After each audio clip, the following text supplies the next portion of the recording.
one of the things I do remember as a kid was I remember being playing at Forbrooks in a playpen, and there was a sandbox there, and I remember making roads, and I already had interests in travel and highways. I made little roads and with paper and to make the lines on the road. I did all of that in the playpen. I remember I built roads in a city kind of, and exits and the whole kind of thing that they have, clover leaves and things like that.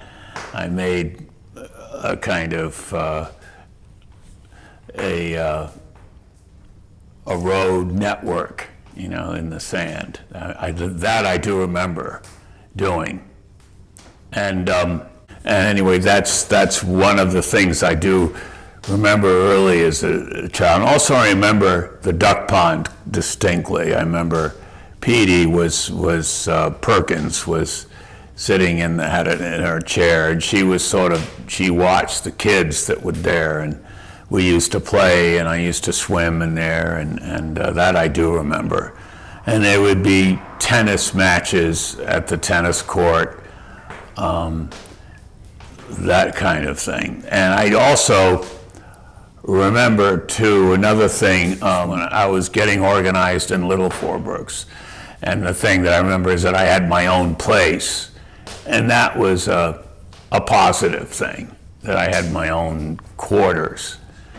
And I remember moving down there, and it was sort of nice. I had my setup, my stereo, and my TV, and everything was set up there. And I actually never lost anything. I had everything in my various places, and I knew where to go to get whatever I needed.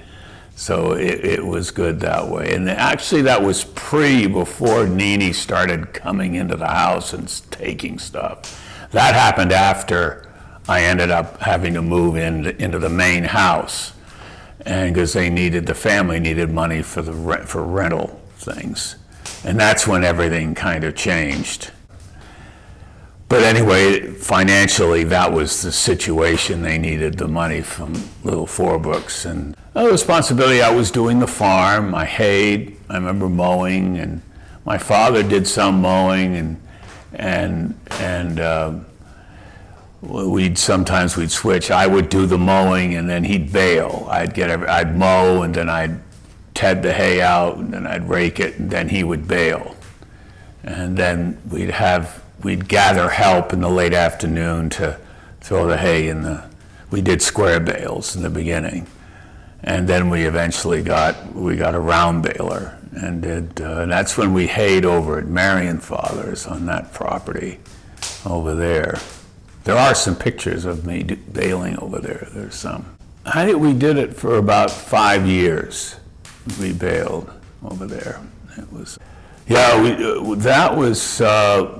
that was kind of before we moved to Forbrooks. That was when we were at where Uncle Robert's living, the house down there, their White House there.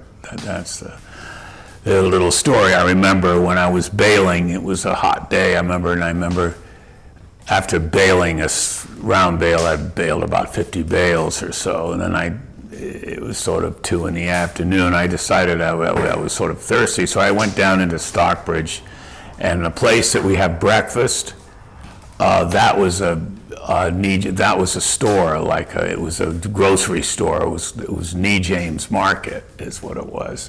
So I went in there and to get a few things, and Christina was doing the checkout, and I came up to the cashier when she was there, and she was checking out the grocery, and she said, "Oh, Reese, what are you doing here in Stockbridge?" She said, "Well, I'm actually right now purchasing groceries. I've been baling hay up at Marion Father's. I'm a little thirsty, so I'm coming to get some drinks. And anyway, any more questions?" I said, "Is there?"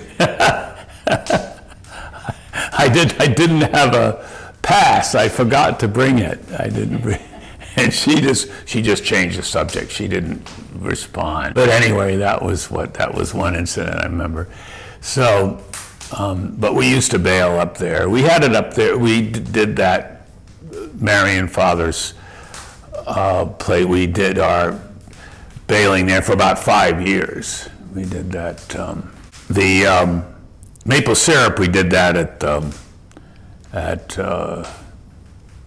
the White House, and well, the responsibilities changed when after my grandmother died, and also my Aunt Roz died. You know, it was things changed after that when they passed away. They had a lot of responsibility up through that period, so there was somewhat of a change with less responsibility at that point. Oh, I don't know. I think it didn't change much, their lives being.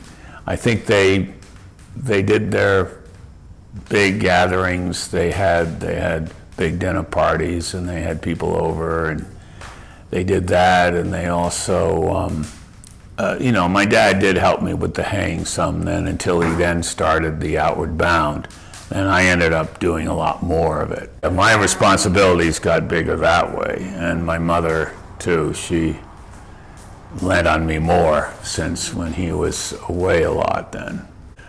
That was sort of a turning point period, because I can remember after he died, I had this heart problem, and I just had a defibrillator put in, and I was kind of wasn't able to do much after that. I had to take it easy for a few days, and my driving and all that kind of thing was put on hold for at least 30 days or more. And so I remember going to George for certain things, and that was probably a mistake. Knowing now that the APR, you can get grants, but at that time, I don't think there was much grant money being distributed back in 2000. Well, anyway, I had a meeting with George. This was after my dad died, and it was all to do with what the future of the farm and all that kind of thing, which my dad and I worked out together. And he was very clear that he wasn't going to pay me for working on the farm. I wasn't going to get any income from that. And I asked him about maybe some help to get a small tractor, which I needed for haying and stuff. And he was quite abrupt about that, and said, "Well, there's nothing in it for me here. So you just want a handout." And I said, "I don't think it's a handout. I'm keeping the property up. It's part of the maintenance of all these properties, which I do a lot of work on your land too, keeping it hayed, mowed, and hayed. I mean, that's what keeps your land valuable. Your houses wouldn't have much value if it was nothing but thorn trees and the vines growing and sumac, you know, and you couldn't see 2 feet in front of you. It wouldn't have the value that it has now with those beautiful views and all that." That's what I said to him. And so he made it clear, though, at that point that he was not going to back me on the farm, and that he was turning everything over to Rob Kimberly, who had been helping me for a while. So he put me in not a good position even with Rob in that situation. So, but anyway, that's what happened there. And well, I think the idea of the museum was hopefully to bring the family together, and it would also mean that the family would have a lot of advantages. They'd be a part of it. They'd be able to see their history being remembered, and it would also be an art center. Also, people would come, and there'd be music where they'd be ensemble and classical or jazz or any kind of thing like that. And plus, it could be a place for people to come just to stay and heal or have a vacation or whatever. And it would be a positive thing about you know, memorize the memory of Richard Watson Gilder and the things that he did.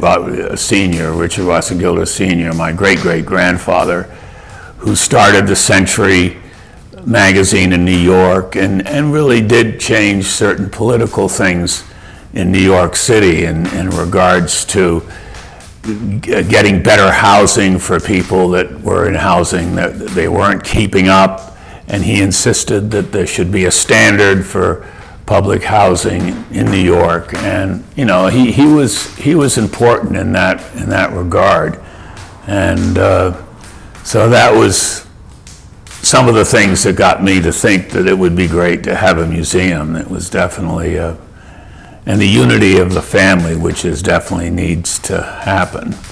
It basically depends whether we can get people to buy some of the lots, which would mean that we'd be able to buy off the pay off the Lee Bank, the $100,000 we owe them, and by doing that, that would help put us in a position where then the nonprofit could donate, and it would just be the reverse mortgage to deal with. And now there's definitely been no cooperation that way. It's actually severe resistance, and they all talk about a loving family and all this moving here. They want it as a commune, and they just want to run another place like they do Singlebrook, where everybody kind of uses it as a party house. They come and party, and it just would be a sort of, they wouldn't put much money into the place. There wouldn't be much money put in. They just would use it to, the remark that Will made the other, basically said that it wasn't that much that's needed. And that's their approach to houses, is that they don't want to have it, really cool and neat. Well, I think if it did turn out to be that way, it would be similar to what the setup is at Singlebrook. And I don't think it would be a terribly great development. I think the place wouldn't be maintained. They'd spend minimal money in repairing it, and the place would continue to go down with major problems, I think. And it's just, I think to the family, it's a phallic symbol for them to have, well, I have this, we have our family, we have our place, Fallbrooks, and it's a place to sort of party and have gatherings. They don't look at it as a place to really improve it and make it really up to par. And I think it had been terrific. I think we've made tremendous advances, as much as what we can afford at this point. And of course, there's more to do. And putting it back into shape would be really the thing to do, and it would be showing, appreciation of what one has. While I think a lot of these other family members just want to use it as a pad, as a place to get together, have parties, and that kind of thing. And they don't think of it much as a home and I don't think that's a good development, because I think there'll be resentfulness, there'll be feuds that'll develop, and who's in charge of this or who's in charge of that. And Walter Walker Palmer, and he was a very successful doctor and a research doctor, and he was the one that had significant money in that. And he made an offer to Rod, and they didn't have money, and they relinquished Fallbrooks. There wasn't any hard feelings in any way at all. It was just the reality that they wanted the share of Fallbrooks. They needed the money, and this whole sort of feud that they've tried to create, that the Rodman Gilder should have more. I think they just wanting to try to get as much out of the whole estate as possible. And so let's create some victim scene here, that we were pushed out. But Rod and Melly, and well, it was Rod Senior And they bought Singlebrook, and that was just something that was perfect for them. You know, it was a house not too big. It worked out for their, while this place was a huge place with a lot of responsibility, and I think they felt relieved, and they didn't have the money to be involved, and financially they figured that it made sense to live in a smaller place. There was no hard feelings. This is just a soap opera being created to sort of generate a chance to get more assets. That's what I think. This was I think it was in the 40s, I think. Yeah, it was just sort of around that area, around the 30s, around the Depression era. Yeah, somewhere in there, I think, is when it happened. And younger generation has tried to make hay out of this and distort it. This was during the time of the Depression, and there was no question that that Rodman Gilder scene was financially having problems because of the Depression, and my grandfather bailed them out, and in a very friendly and solved the problem basically, and they decided to live in a smaller house, and they decided to buy Singlebrook, and that was all a positive thing. And because Fourbrooks was just too big a situation, and they wanted to live in a smaller house with less responsibility and less expenses. And so, you know, there's people that have wanted to turn this into some sort of aggressive family fight or whatever, and there was not anything like that. There was just basic financial situations that took place, and my grandfather made an offer, and they decided it was a good offer, and so they bought Singlebrook, and they sold their share of Fourbrooks to my grandfather, and it was all fine. There wasn't any soap opera and malice or any of this crazy stuff which the younger generation is trying to pull. I think they're just trying to get assets to put guilt on people that have Fourbrooks, that we have to give them the land or the piece of it that they think they deserve. Well, I think my grandfather was fairly peaceful. He had a very demanding job, which he loved, and was very involved in all of that.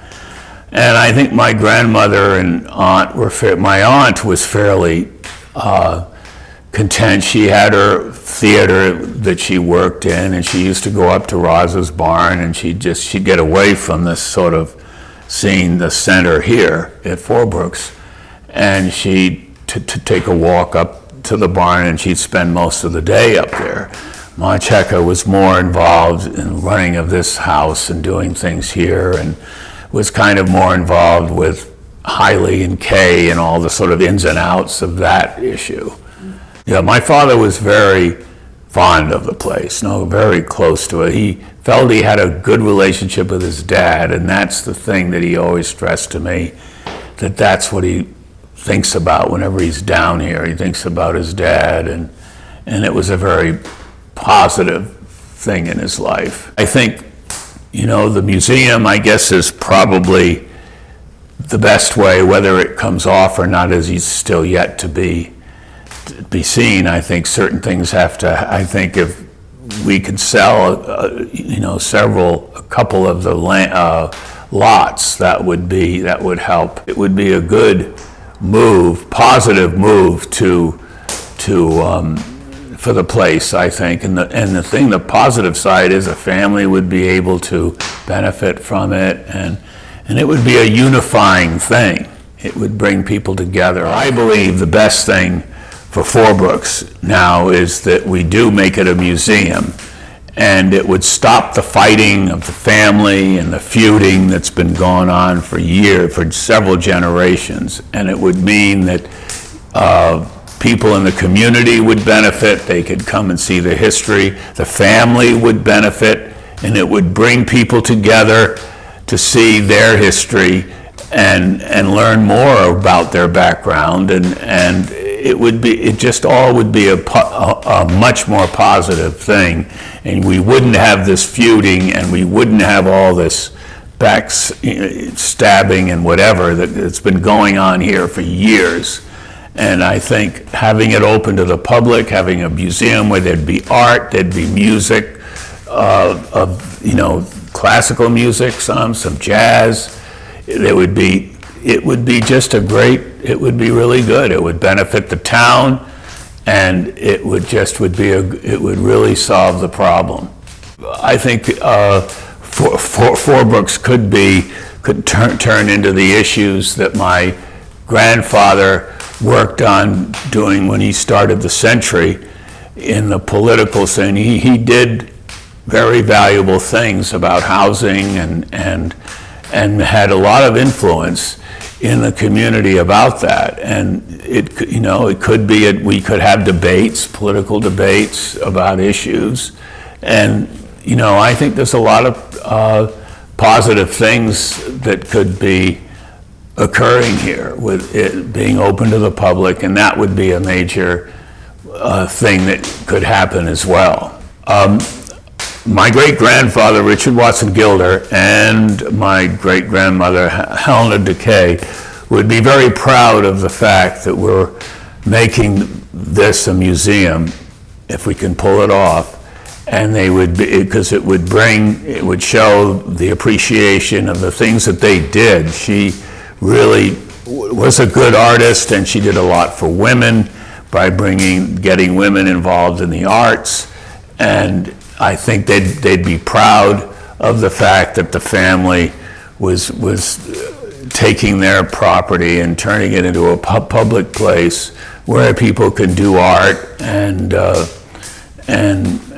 have art and music, etc. I think they would think that they'd be moved by that, and I think it would be a very positive and a good thing in general.